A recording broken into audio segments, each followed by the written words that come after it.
पूर्वांचल और उत्तर प्रदेश के कई हिस्सों में और बिहार में भी डॉक्टरी की स्थिति बड़ी अजीबोगरीब होती जा रही है।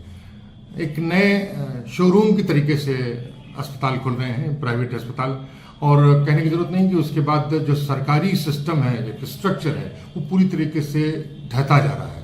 और ऐसे शोरूम की स्थापना काला धन खपाने में लिए होता है, दवाओं के लिए कमीशन लेने के लिए, पर्ची बनवाने के लिए, पैसा उगाने के लिए, और कोई जांच अगर हो रही है तो उस पर 60% तक कमीशन तक ले लेते हैं ये डॉक्टर। लेकिन हमारे समाज में ऐसे लोग भी मौजूद हैं जिन्होंने चिकित्सा का अपना व्यवसाय कमाने के लिए नहीं बल्कि जन सेवा तक समर्पित कर दिया है। जौनपुर के सबसे बड़े चिकित्सक हैं डॉक्टर शिव सूरत द्विवेदी जी। न पर्चा का पैसा लेते हैं, न दवा के लिए कोई कमीशन लेते हैं, न ही वो किसी जांच के लिए जो कमीशन डॉक्टरों ने तय कर रखा है ना उसको वसूलते हैं।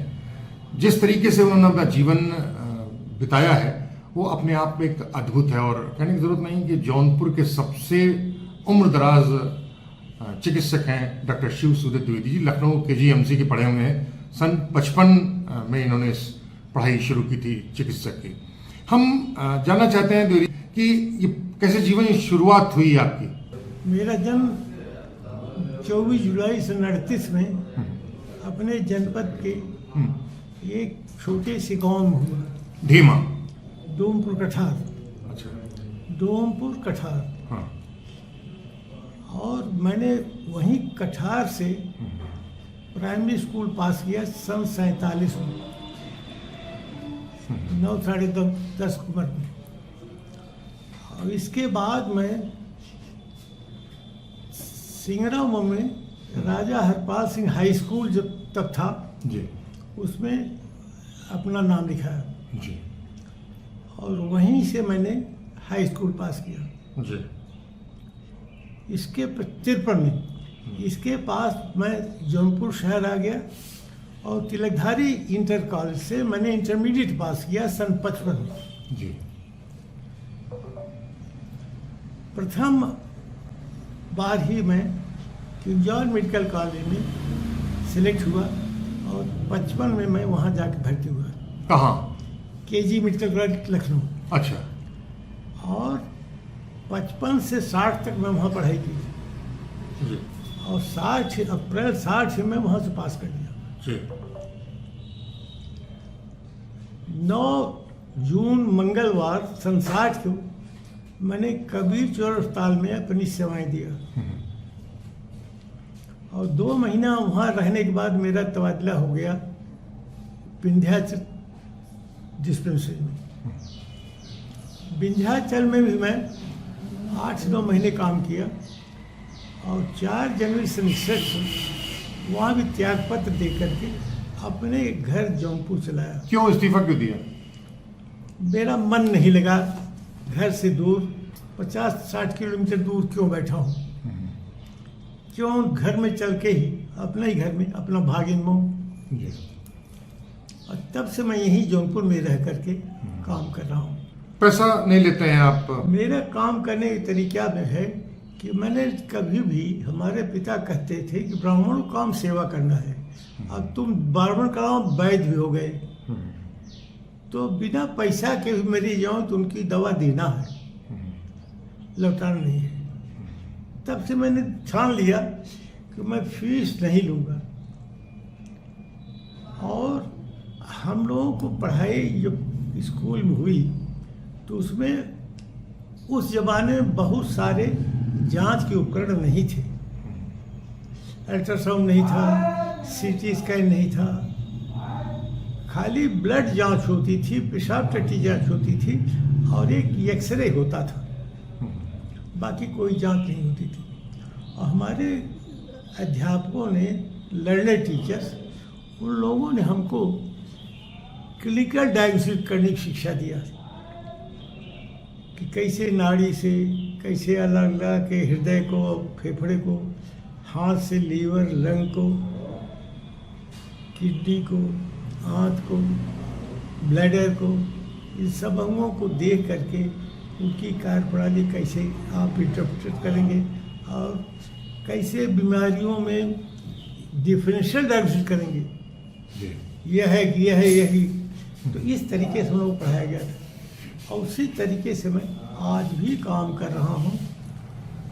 किसी भी मरीज से फीस नहीं लेता, जहाँ तक हो जांच नहीं कराता, यदि कहीं जांच हुई तो मैं कमीशन नहीं लेता, बल्कि जांच करता कोई कह देता हूँ वो मेरे मरीज को छोड़ दिया जाए। और इसी तरह से मैं आज तक काम कर रहा हूँ। क्लिनिकली चेक करना और डायग्नोस्टिक पैथोलॉजी पर चीज़ों को देखना, इन दोनों में ज़मीन आसमान का फ़र्क हो चुका है। नहीं, ये बात ये हो गई कि सब ये जितनी जांचें हैं इसके साथ फीस अटैच हो गई, इसके साथ जांच के साथ फीस अटैच हुई। कैसे? और मरीजों को देखने के पहले भी फीस लेने लगे लोग। मरीज आता है तो फीस लेके तब देखना शुरू करते हैं, और उसके बाद सुनने के बाद ही तरह तरह के डायलिसिस करने का लोग आदेश देते हैं। तो खर्चा बढ़ता जा रहा है। नहीं, खर्चा बढ़ता है या लूट का धंधा चमकता है? अब हम इसको तो नहीं कह पाएंगे, इसको नहीं कह पाएंगे, लेकिन इतना जरूर कहते हैं कि हम लोगों की सेवा वाला हिस्सा कम होता जा रहा है। इसका नतीजा क्या हो रहा है? इसका नतीजा मरीजों की परेशानी बढ़ रही है। मुझे काम करते 65 साल हो गया, आज भी हमारे पास मरीज आते हैं। वो हैं ज़्यादातर लोग जो कम आर्थिक स्थिति वाले होते हैं, लेकिन भगवान कृपा है, उनका विश्वास है, हमारे इस औषध से जो कम होती है, सस्ती होती है, हल्की होती है, मैं उनको अच्छा करता हूँ। एक जो आपकी पैथी है उसको चेक करने की क्लिनिकली, वो ज़्यादा मुफीद है या जो अब पैथोलॉजी पे हो रहा है या डायग्नोस्टिक में हो रहा है वो कर रहे हैं? आजकल के चिकित्सकों को मशीनों में ज़्यादा ट्रेनिंग दी जा रही है। हम लोग सब मशीन थी ही नहीं, और मशीन नहीं है शरीर। और दूसरी बात कि शरीर की कुल व्यवस्था मशीन उतने तरह से नहीं सोचती जितनी की मशीन, जितनी की मनुष्य और चिकित्सा के बीच बात से आती है। यदि भोजन पचता है तो आंत काम कर रही है जी। यदि सांस लेने में दिक्कत नहीं है, थोड़ा ऊंचा चढ़ने पर भी सांस नहीं फूल रही है, तो फेफड़ा काम कर रहा है। यदि नाड़ी आपकी ठीक गति से चल रही है और सामान्य दशाओं में ही ज़्यादा गति होती है, जैसे बाल्यकाल में पेट में बच्चा होते हुए माँ के चढ़ाई पे चढ़ने से आपको धूप से आने पर स्वस्थ मरीज को भी, तो वह बीमारी नहीं है। इसका डॉक्टर को ज्ञान होना चाहिए। ये ज्ञान मशीन नहीं बताती कि आप धूप से आए हैं, मशीन ये नहीं बताती कि आप खाना खा के आए, मशीन इतनी बताती है कि आप स्थिति आज क्या है। मुझे याद है कि आपने एक आई है जौनपुर के आई में हॉल में एक डिस्कशन हो रहा था, उसमें आपने कहा था कि सबसे ज़्यादा मुफीद है कड़वा तेल, और उस पर डॉक्टरों ने आपका मखौल उड़ाया था। क्यों? अब डॉक्टर क्यों कहता मैं नहीं जानता, लेकिन इतनी बात मैं जानता हूँ, अभी जानता हूँ कि नाक में बाल है, और बाल खाली आपके बीमारियों से रक्षा करने के लिए है। जितने भी सांस की बीमारियां हैं वो नाक से भीतर घुसती हैं, और उस बाल उसको रोकता है, और वह सप्लीमेंट हो जाता है कड़वा तेल लगाने से। कड़वा तेल लगा करके ऊपर किया जाए तो यह कड़वा तेल बाल में ही रहता है, ऊपर चला जाता है। बिल्कुल सही। तो जब सांस के माइक्रोब भीतर घुसने लगते हैं तो उसमें रुक जाते हैं। मैं जो मेडिकल जो तरीका है वो लगातार बदलता जा रहा है, दवाएं बदलती जा रही हैं, डिस्पेंसरी से आप मेडिकल पे आ गए हैं, केमिस्ट तक आ गए हैं। देखिए, ये बड़ी बात यह आ गई कि हम लोगों के समय में फार्मेसी मेडिकल एजुकेशन के एक पार्ट था। जैसे खाने में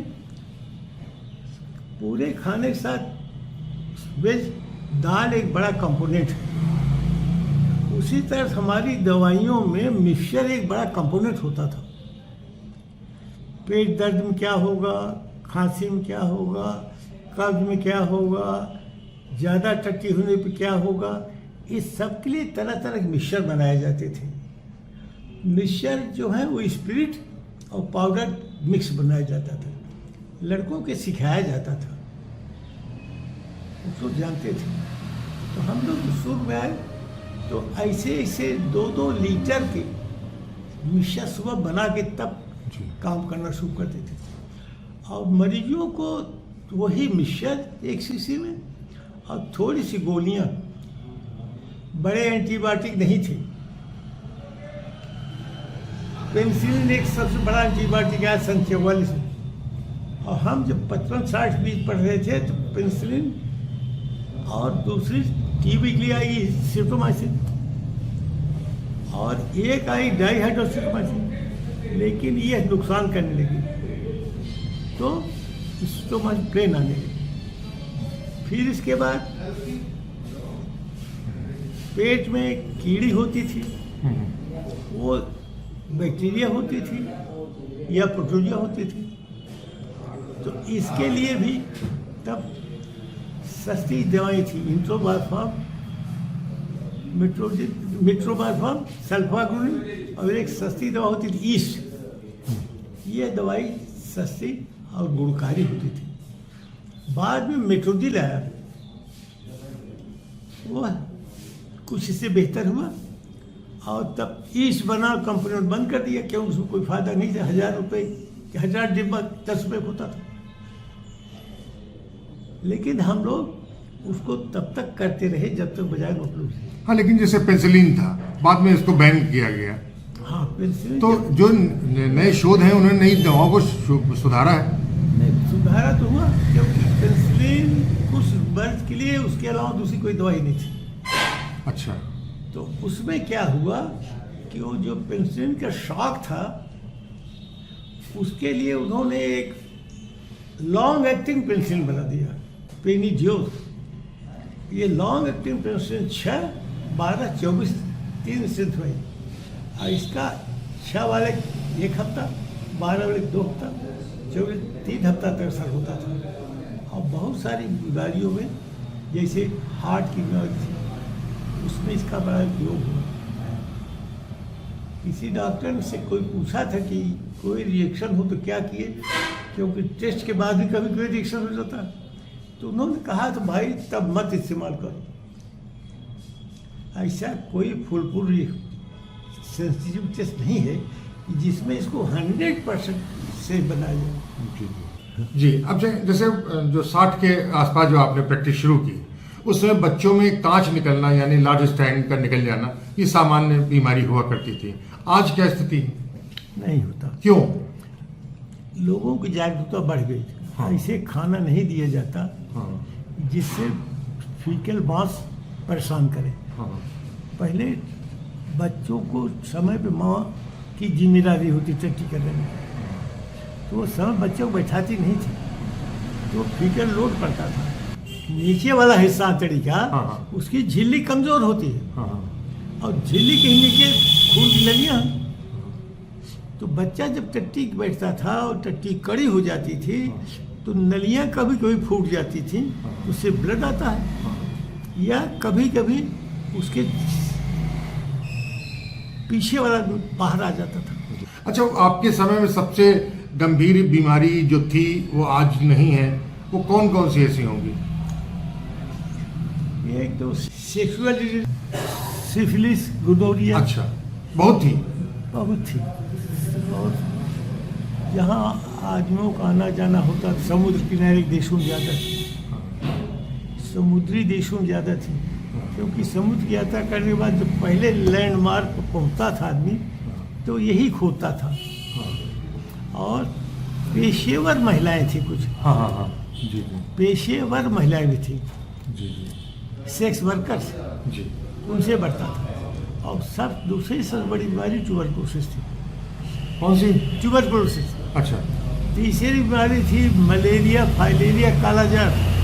उसकी जगह पर अब हेपेटाइटिस बी, ए, सी और एड्स से पीछे HIV आ गया। ये दूसरा आ गया, लेकिन उसी तरह के लोगों के आ रहा है, सब कुछ नहीं आ रहा है ना, जो उसी लाइन में रहे, तो जो उसी लाइन में हैं जी जी। उन्हीं लोगों का आ रहा है। अच्छा, इस समय आपको सबसे गंभीर चुनौती किन किन रोगों पर दिखाई पड़ रही है?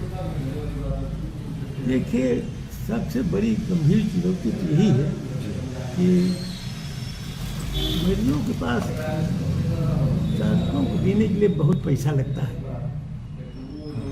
ये डॉक्टर मदद करें तो बड़ी चुनौती नहीं है। मदद करना 3 है कि हर चीज़ के लिए सस्ती भी दवाई है, महंगी भी दवाई है। तो इस समय की सबसे बड़ी समस्या डॉक्टर ही है। हमारे ख्याल से मरीज की समस्या उसका मर्ज है, उसकी आर्थिक स्थिति है, और डॉक्टर की समस्या उसका धन कमाना बन गया है। मतलब डॉक्टर अब मरीज को चल रहा है। मैं बोल रहा हूँ डॉक्टर का धन नहीं छोड़ रहा है, सेवा भाव वाला काम कम हो गया है। और जो जहाँ डॉक्टरों पर हमला हो रहा है तो ये मरीज कर रहा है, मरीज की बार बार उस पर हमला कर रहे हैं, ये सही कर रहे हैं गलत कर रहे हैं? नहीं, हमारे ख्याल से दोनों ही बातें हैं। बहुत सारी बीमारियां को अच्छा करना डॉक्टर के पास नहीं है, उसका दवा भगवान के पास है। लेकिन डॉक्टरों के अधिक खर्च लेने से मरीजों को विश्वास यह हो गया कि हमको तो भगवान पर ही भरोसा नहीं करने दे रहा। जी, ये एक दुख वाली बात है। अच्छा बताइए, उस समय डॉक्टर को देख करके, आज तो हम लोग जैसे देखते हैं डॉक्टर होते हैं लुटेरा जैसा लगता है, उस समय बड़ा सम्मान होता था। हाँ, बिल्कुल सम्मान होता था, बिल्कुल सम्मान होता था। लेकिन आज जो अच्छा हो के जाता है वो भी वो सम्मान नहीं देता जो पहले देता था। आज अच्छा हो के जो जाता है वो भी वो सम्मान नहीं देता जो पहले देता था। डॉक्टर के लिए सबसे ज्यादा बड़ा त्याग उस दौर में सबसे ज्यादा किया है महिला डॉक्टर्स ने, जैसे कल्याणी दास जी हैं, कुट्टी हैं, इंजीनियर हैं। ये क्या वजह थी उन्होंने शादी नहीं की? लेडीज करना शादी करने में उनका रूप रंग भी एक कारण था। जो सुंदर लड़कियां थीं उनकी तो शादी हो जाती थी, जो बहुत सुंदर नहीं थी उनकी जल्दी शादी नहीं, लव वाला फैक्टर नहीं था। कहीं न कहीं से रिजेक्शन था, क्योंकि उस जमाने में डॉक्टरों की बहुत कमी थी, इसलिए उनको नहीं था कि बिना इनके हमारे प्रैक्टिस न चले। जीवन में जो आपको मिला वो पर्याप्त है या उससे ज़्यादा कुछ चाहते थे आप? नहीं, मुझे जो धन मिला मैं उससे खुश हूँ, लेकिन सब ज़्यादा खुश हूँ जो मैंने सेवा की। आपने अपने मरने के लिए पूरी तैयारी कर रखी है? हाँ, करीब क्या है? तैयार है, कहीं घूमना चाहता हूँ। और जो मृत्यु का खर्चा, और आपकी पत्नी की 28 साल पहले मौत हो गई, दोबारा जरूरत नहीं समझी आपने? नहीं। मजबूरी थी या दायित्व था? मेरी अपनी सोच है।